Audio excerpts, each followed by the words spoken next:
Hello, and welcome to another episode of Surviving Out of Spite.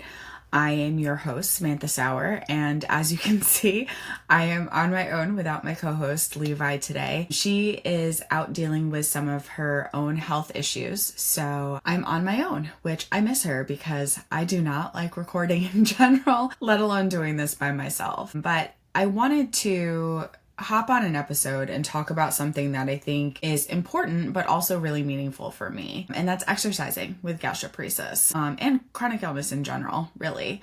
As probably anybody who's been diagnosed with something, right? Whether it's a very mild chronic illness or mild form of disease to something severe, people are going to inevitably talk to you about exercise and all the things that are good for you and be like, have you tried yoga? And while I'm not saying yoga is not a good idea, it's not going to cure your chronic disease. And sometimes forms of exercise that we did in our lives pre-diagnosis it doesn't look the same post-diagnosis, right? So we have to adjust, we have to figure things out, and we really have to decide what's important to us, what we want to do, and what those forms of exercise really look like and how we're going to do them. I know I've talked about this on G-PACT platforms at some point or another over the many years I've been involved with G-PACT about what I've done for exercise or why it's important. And one of those main things for me is running. And I've been very up and down on my running journey, if you will, over the last few years. And I think, at least from my perspective or from what I've been able to deduce from the internet,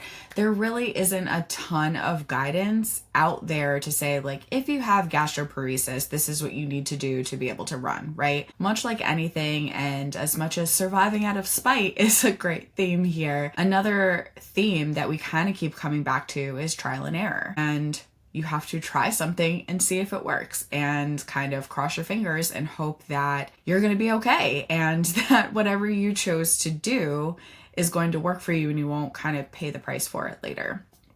So I wanted to talk a little bit about exercising, my own journey with fitness and running since getting chronically sick, and just kind of talk about what worked and what didn't. Because like I said, there really isn't guidelines, right? Like there's loose guidelines, just like nutrition with gastroparesis. There's like, don't eat a lot of high fibrous foods and don't eat a lot of raw veggies, like don't eat a lot of high fat foods and things like that. But some people can still eat steak. Some people can have higher fat. Some people can have more fiber.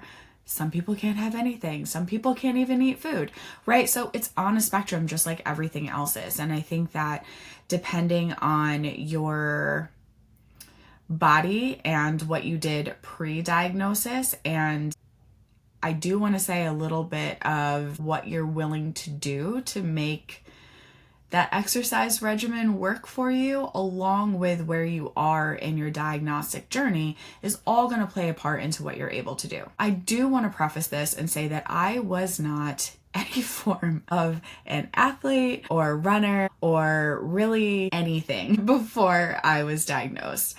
I specifically hated running. I remember being the kid in high school, middle school age when we had to like run the mile outside and, they're timing you and everything. I was always the last one in. I was walking. I hated running. You couldn't pay me to run. I did play soccer in high school. There was obviously running in that, but you weren't running the entire time, right? So I really just never got into a sport like that where I was really like, I'm either really good at this or like maybe I'm not that good at this, but I really like doing this. I wasn't athletic. I always kind of wanted to be, but like when you don't fall in love with a sport or there's really not something that like draws you in, it's really hard to kind of like push yourself to want to do it, right? So I specifically remember after one of my first diagnoses, which was not gastroparesis yet, but back in the very, very beginning of dealing with all these chronic illnesses, I got this desire to just like go run. And from somebody who's never been a runner, like that was weird. And I think I had just kind of had a lot of energy, a lot of anger, a lot of feelings that needed to come out. And I finally had gotten on a little bit of like a regimen with medication that I was starting to feel a little bit better. And so I was like, screw it, I'm going to go run. And I did. I mean, when I say run, I mean, I probably got like a quarter mile and then like got tired and had to come back. So it really wasn't much, but like the desire was there. And I had never felt that desire before. And as the years went on and I actually got sicker, I had gone through some different points mentally and emotionally with some outside issues that were stressing me out and causing some turmoil with some relationships and just my health, all these things. And I started having anxiety attacks. And my anxiety was just through the roof. And I remember I got such a similar feeling where I just wanted to go run. Like I needed to get it out of me. And that kind of started it for me, where it became this outlet where I was able to let it all out on the pavement. And it was hard. I was severely out of shape. I was also, again, sick. So it was still kind of early on in dealing with a lot of these diagnoses, but still it was, you know, we go through that learning period and really adjustment periods as our diseases change throughout the years too. So I just really felt something for it. It was like a moment that I really knew that this was something that I was always meant to do, and I just had never realized it before. And I wanted to start by running a 5K and doing a race, right? So I was training for it as much as I knew what went into training. Like now looking at them, like there's a lot more into training than just putting your shoes on and going running, right? Like there's a lot of different things that you have to do and to consider. But back then I didn't really know. So I just go out and I was training, and I ended up getting too sick that year, getting a lot worse, and I wasn't able to like complete what I wanted to do. And it was really important to me that at some point I was able to get back here. So I just kept chipping away, and it never really amounted to much of like mileage. It really wasn't a huge thing. It just was something that I had this desire to do, that I just kept it at the front of my brain saying, I want to be a runner. I want to do this. And it was really important to me. And there was a lot of adjustments, especially as the gastroparesis symptoms got worse. Running burns a certain amount of calories. It can affect your digestion, good and bad, depending on where the food is in your body when you're going out to run. And I had a lot of trial and error to figure out what worked. And I ran a 5K. It was back in 2018, I believe. And it was for the Hartford half marathon. They did like a 5K, they did a half marathon, they did a relay and a full marathon. And I had joined the Nords Running for Rare team and was doing the 5K. And again, trained for it. At this point, I was tube fed. I had gone through a lot that year, and this was about the fall of 2018, I think. The beginning of that year, I had gotten my feeding tube. I had been like having a kind of downward spiral again with my health, not really able to eat very much again, and really struggled. Had the feeding tube put in. After I healed from that and went through that, I'm like, I want to do this. I need this. And I found a way to make it work around the tube feeds. Had to adjust a lot of that, and running with a feeding tube just really wasn't super comfortable. Granulation tissue, it moved around. Wasn't the best, but we found ways to make it work. And I remember running across that finish line, and I was so proud of myself. And I remember just running, like when you see the finish line and like the music is pumping and everybody's there, and I'm like, I'm actually going to do this. Like years of saying I want to do this, and now I'm actually doing it. And that year after I crossed that finish line, and I was like, the runner's high was real. And I'm like, I'm coming back here next year and I'm going to run the half marathon. And then I want to come here the year after that, and I want to run a marathon. Like I want to do all of my big running milestones here. Well, life has other plans, right? So turns out I needed surgery. Going into 2019, had hip surgery. I had a torn labrum in my hip, and it doesn't repair itself. It has to go in there and be repaired. And it really rocked me. I was doing okay physically at the time. I had been a couple months post G-Poem, which I had great success with. Even though it's not perfect, it definitely gave me some bits of normalcy back in eating and around food, even though I still needed to rely on tube feeds because at the time, I still wasn't able to get in enough. And I couldn't keep in enough food no matter what I had done at that point. So even though I was successful with the G-Poem, I still needed to have the tube feeds as well. And I had surgery in January of 2019, and I had no idea what that was going to be. I did not know if I was going to be able to run again because anxiety, worry, I've had surgeries in the past that kind of wrecked my whole life. So for this one, I'm like, you can't promise me that everything's going to be okay here. So after weeks and weeks of rehab and really, really focusing on taking care of myself with that, I was able to start running again. And I started training again, and I really had to adjust a lot for that year. I also had gotten septic almost at the beginning of my training, and it was probably the worst infection I've ever had. I won't get into the nitty-gritty details, but I'm lucky to still be here. And that was I'd hired a running coach. I was right in the beginning, and I can't even tell you how that felt right there, because it just kind of felt like everything had been ripped away from me, where you make this decision, you come out of something, you've already dealt with all these things for so long, you've been sick forever, you finally found something that kind of works for you, you can adapt around it, figure it out, and boom, the rug gets ripped out from underneath you. And there is nothing you can do. And I survived, obviously.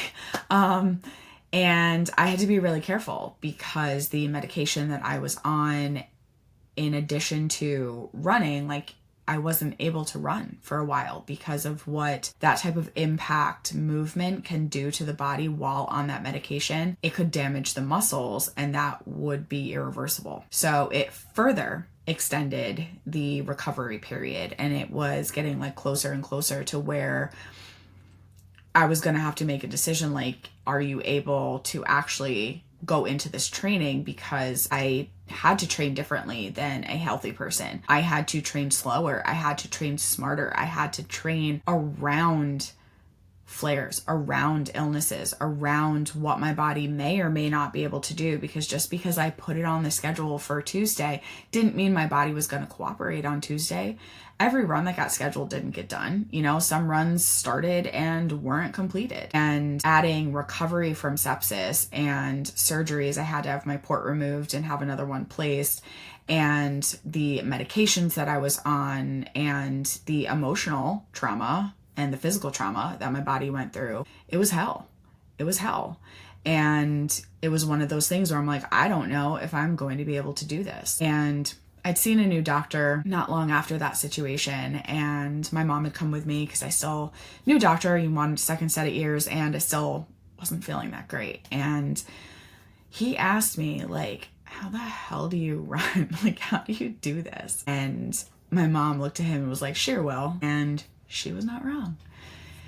And as we got talking, and he was, reading over my files, seeing what I had gone through and dealing with that infection and where I was physically, he was like, if you weren't in the shape that you were in, you may not have survived that. And I think about that even now. And I think about that with running in general for me, because that saved me physically, mentally, and emotionally.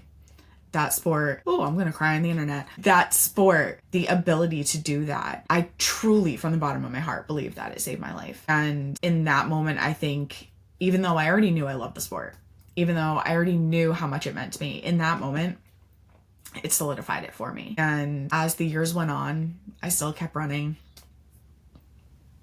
Yeah, definitely going to cry on the internet. I was able to finish that training cycle, and it was hell. That shit was hard. It's hard for an able-bodied person. It was freaking hard.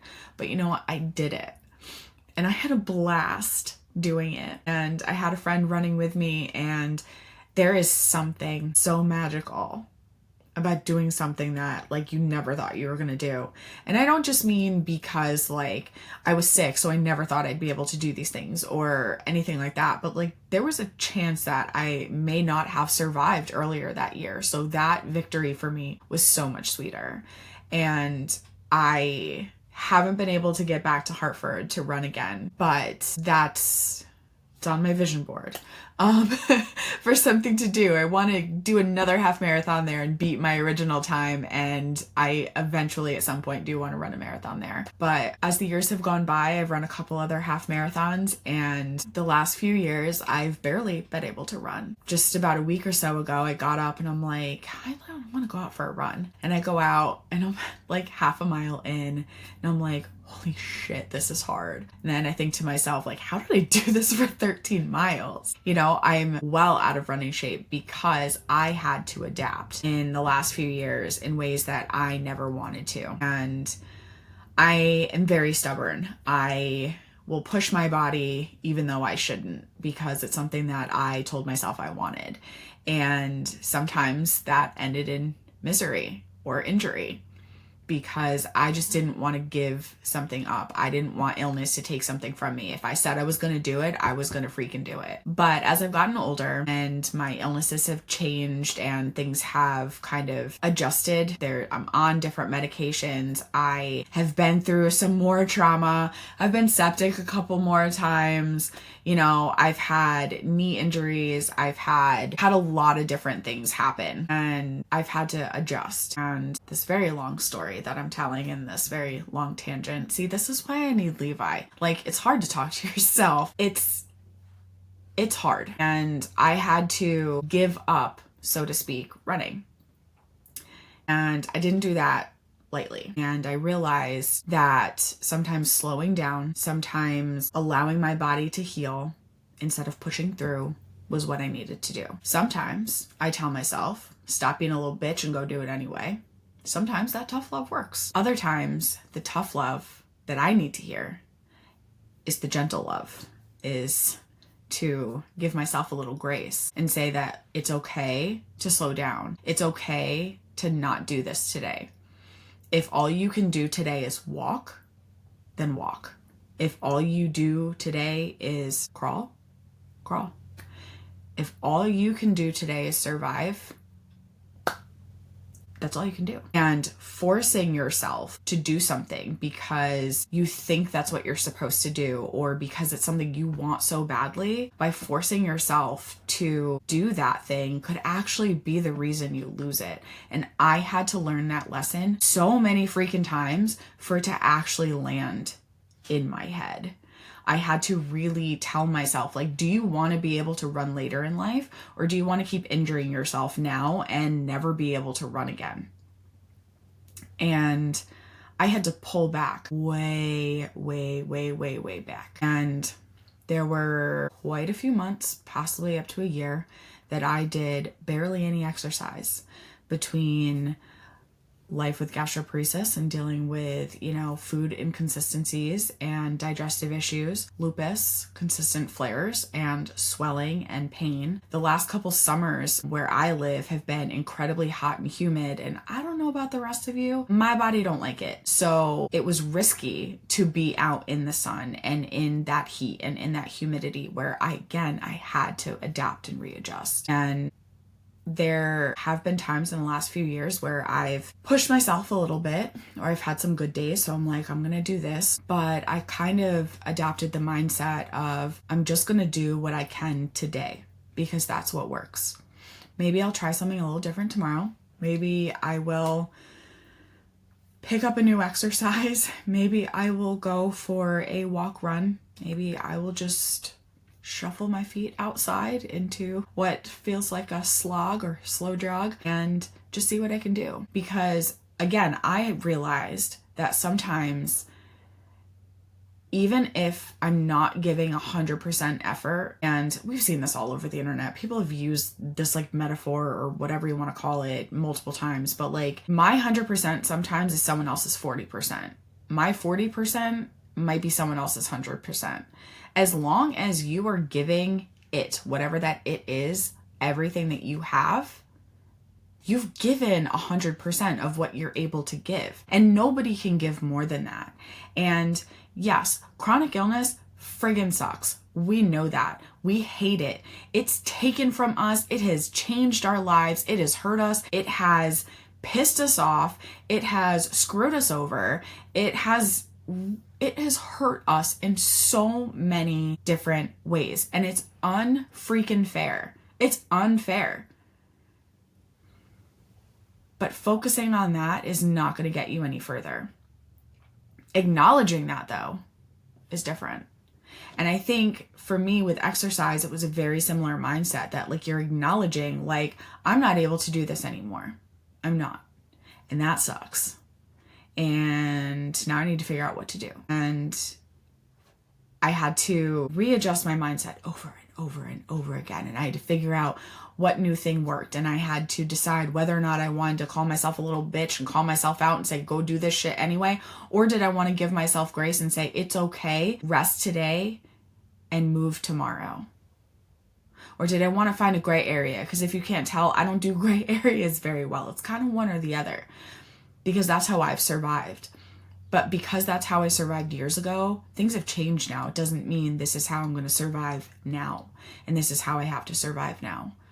So for me, it's a whole new ball game of trial and error. Right now, best thing I ever did was get myself a walking pad. And, you know, I work from home. We're sitting at my desk right now, and getting a walking pad was one of the best things I could do for gentle movement and for digestion. And that's something that I can do right now. I can't even do it every day. Some days are really freaking bad still. And I have to pay for every time I lift weights or I go for a walk or I go for a run. You know, a couple years ago, I think it was done 4 half marathons. One of them I didn't finish, or maybe I did 5. I don't even remember now. But one of them, a couple years ago in 2020, I did a virtual one. And my now husband, then boyfriend, was with me. And I was running. I think it was about mile 4 or 5. My knee had been a little prickly. Got really prickly. And it got bad. And it hurt. And it hurt. And it hurt. And I had no business continuing to run at that point.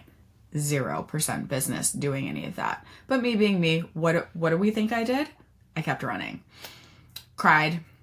Got upset, got pissed off, kept going. Ultimately, I did not finish that half marathon. I collapsed a little over mile 11 and I could barely walk on it. It was miserable and it was hurtful. And it was a lesson to be learned that sometimes when your body tells you no, listen to it. I say that fully knowing I don't always listen to my body. But a couple of weeks later, after rehabbing a little bit, I finished a half marathon 2 weeks later.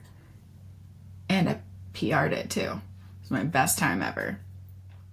And it was a big difference between forcing myself to do something and allowing my body to do what it needed to do and listening to it and actually being able to complete something. And all of this rambling, all of this storytelling that I'm doing, really what I want you to take away from this is that you might want to do something. You might want to be a runner. Maybe you want to lift weights. Maybe you want to do an Ironman, or, you know, who knows what you want to do. Maybe you just enjoy tennis. Maybe you like kayaking. Maybe you like bike riding. There's so many different things that are exercise that you can do for yourself. And if you really want something, if you really, really, really want something, and you are in love with a sport or you want to make it work, it might not look the way that you hope it does, but I implore you to really try to find a way to have that for yourself and to try to work on accepting that it might not look the way that you wished it would, or that it didn't look the way that it used to. And I have to tell myself that too, because my body don't do things even the way it used to a few years ago. It's gone up and down. There's been new diagnoses and new issues pop up, and not getting any younger either. So I'm not in the same body that I was a decade ago, and I don't have the same capabilities that I did a decade ago. So I have to mentally get myself out of the mindset that I'm in the body and the ability that I was 10 years ago. I'm in this one now, and I can only do what's best for me now and what I'm capable of doing now. I want to read something that I wrote before my very first half marathon. My mom and I had gone down to the park where they were going to have the start and finish, and I just kind of soaked it all in. I talk a lot about running, probably too much. When you're as passionate about something the way that I am about this, you'll know what I mean. I walked down to the arches today and immediately felt a tightness in my chest. I've set many goals for myself over the years, and due to unforeseen circumstances, usually health-related, I've had to either change the goal or give it up completely. Going into 2019, facing down hip surgery was no joke. I had no idea if I'd be able to run the way I wanted to after I healed. I didn't even know how well I would heal. I wouldn't let go of my goal, and that helped me through. These last 10 months haven't been easy, but being here is so satisfying. I'm nervous, I'm intimidated, and still wondering how I'm going to pull this off. No matter what happens tomorrow, I did what I set out to do. I'm going to cry on the internet again. I ran 265 training miles. I never gave up, even when it was unbelievably hard. Yeah, I'm going to cry on the internet. The moral of the story is perseverance, and tomorrow we run. So what I want you to take from all of my rambling, besides the fact that Levi, please get better and come back so I don't do this by myself, because I can't talk to myself very well and I get very off topic. But I want you to take away that people are going to tell you, that nothing is impossible. And I don't want to say that they're wrong, but they're not also right either. Some things are going to be impossible for you. And some things are going to be so hard that you absolutely want to give up. Something might seem so hard at the jump that you don't even know where to start to try. And for people like us who are chronically ill, we wait constantly for that other shoe to drop. We wait, things are, training's going good, something's going good, you're able to do these things, and you sit there and you're like looking back, like, when is this going to fall? When is this going to drop? What's going to happen? We're always waiting for it. And I don't know if that ever goes away. But if you find something that you love, if you find something that works for you, if you find something that lights a fire inside of you, don't let it go. Do what you can to adapt to it. Ask for help. Look on different sites, talk to people, see what other people have been doing. Maybe they have some really good advice. And do what you can to keep your fire alive, because this life with gastroparesis, with chronic illness, is going to try to put out that fire at every freaking turn. And I want to tell you to not let that happen. Tell it, go screw yourself. I'm in control today. And focus on what you can do. Focus on what you want to do. And do your best and just give what you can. And no matter how different that looks day to day, no matter how different your best looks like compared to other people's, you are doing something amazing by not giving up and continuing to push forward. And I just want you all to remember how absolutely badass you are, because you are all incredibly capable human beings and you can do anything you set your mind to, right? In the caption, I will share some information about running and just exercise in general with gastroparesis and or, having a chronic illness, what some of the benefits are, where to start, and a lovely reminder to always talk to your physician before starting any exercise program. Do not just take my advice and go out running. Talk to your doctor about it first to make sure that it is okay for you and safe for you to be doing. So I'm going to stop rambling now because I need to. And thank you for tuning in. I hope you're able to take something away from this. And if you ever want to talk about running or working out or trying to get into some sort of exercise regimen while dealing with gastroparesis, please leave a comment, reach out to me. I'd love to talk more about it. If you can't tell, even though I'm not as big of a runner as I used to be, it is something I'm still truly passionate about. So thank you again for joining in, and we'll see you in the next one.